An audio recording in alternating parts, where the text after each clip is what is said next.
Okay, hi guys. So here is part 2 as usual. I said I'll deliver it like yesterday, but it never happened. So now we are here. Did not deliver it on time, but better late than never. So yeah, I'm gonna recap a bit. So in the first part of this chapter, we um, got to know that Holly had finally sang the karaoke thing she was dreading so much, and the ordeal is now past her. It's in the past, and yeah, she sang this song with a little help of my friend.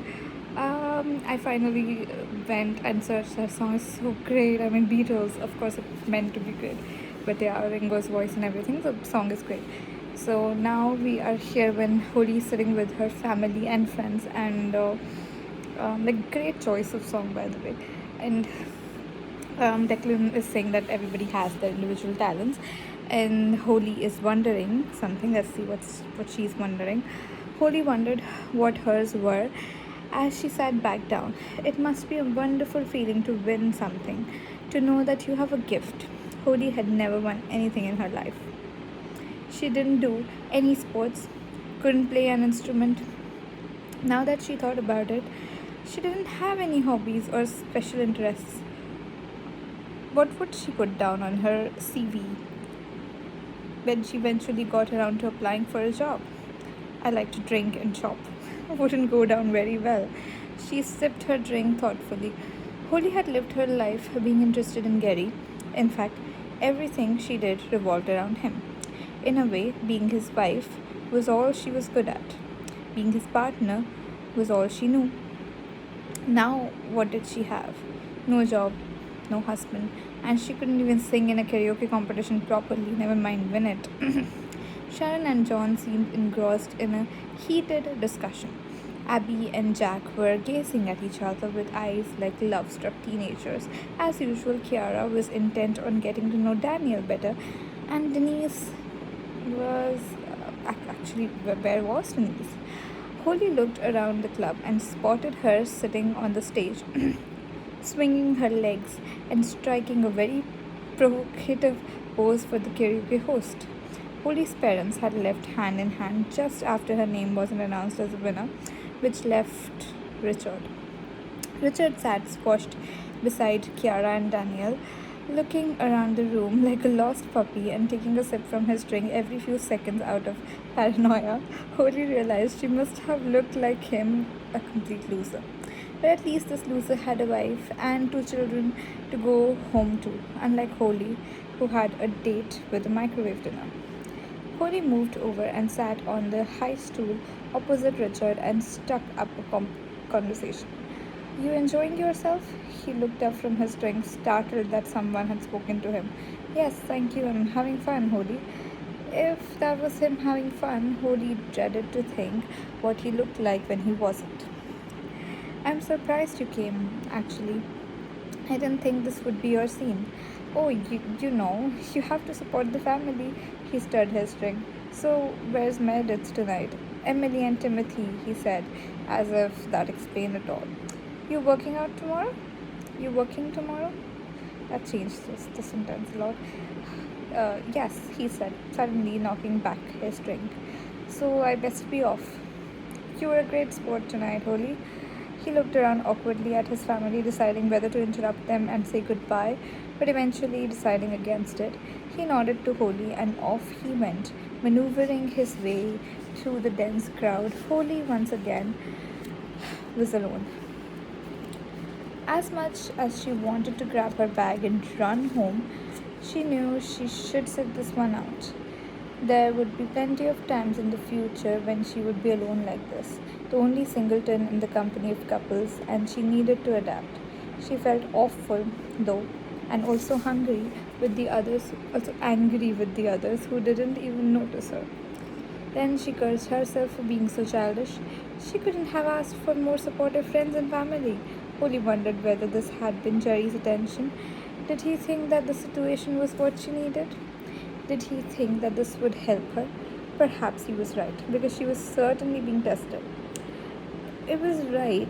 It was forcing her to become braver in more ways than one. She had stood on a stage and sang to hundreds of people, and now she was stuck in a situation where she was surrounded by couples. Whatever his plan was, she was being forced to become braver without him. Just sit it out, she told herself. Holly smiled as she watched her sister nattering away to Daniel. Kiara was nothing like her at all. She was so carefree and confident and didn't seem to worry about anything. For as long as Holly could remember, Kiara had never managed to hold down a job or a boyfriend. Her brain was always somewhere else, lost in the dream of visiting another far off country. Holly wished she could be more like her. She had been so far flung places too. She had been to far flung places too, but always with Jerry by her side, and never for more than a few weeks. Unlike Kiara, Holly was a homebird and could never imagine herself moving away from her family and friends and leaving the life she had made for herself here. At least she could never have left the life she had once had. She turned her attention to Jack, who was still lost in a world with Abby. She even wished she could be more like him. He absolutely loved his job as a secondary school teacher. He was the cool English teacher that all the teenagers respected. And whenever Holi and Jack passed one of his students on the street, they always greeted him with a big smile and a "Here, sir." All the girls fancied him and all the boys wanted to be like him when they got older. Holi sighed loudly and drained her drink. Now she was bored. Daniel looked over. Holy, can I get you a drink? No, it's okay. Thanks, Daniel. I'm heading home anyway soon. Ho, protested Kiara. You can't go home this early. It's your night. Holly didn't feel as though it was her night. She felt rather as if she had gate crashed a party and didn't know anyone there. No, I'm alright, thanks, she assured Daniel again. No, you are staying, Kiara insisted. Get her a vodka and a coke, and I'll have the same, she ordered Daniel.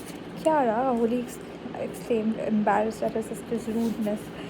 No, it's okay, Daniel assured her. I asked, and he headed off to the bar. Kiara was so rude. That was so rude. Holly gave out to her sister. What? It's not like he has to pay for it. He owns the bloody place, she said defensively. That still doesn't mean you can go around demanding free drinks. Where's Richard? Kiara interrupted. Gone home. Shit, how long ago? She jumped down from her seat in a panic. I don't know, about 5 or 10 minutes.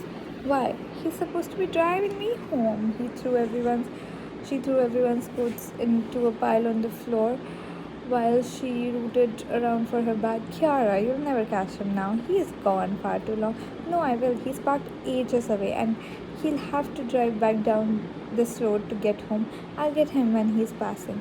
She finally found her bag and legged it out the door, yelling, Bye, Holly, well done, you were shit, before disappearing. Holly was once again alone. Great, she thought, watching Daniel carrying the drinks back to the table.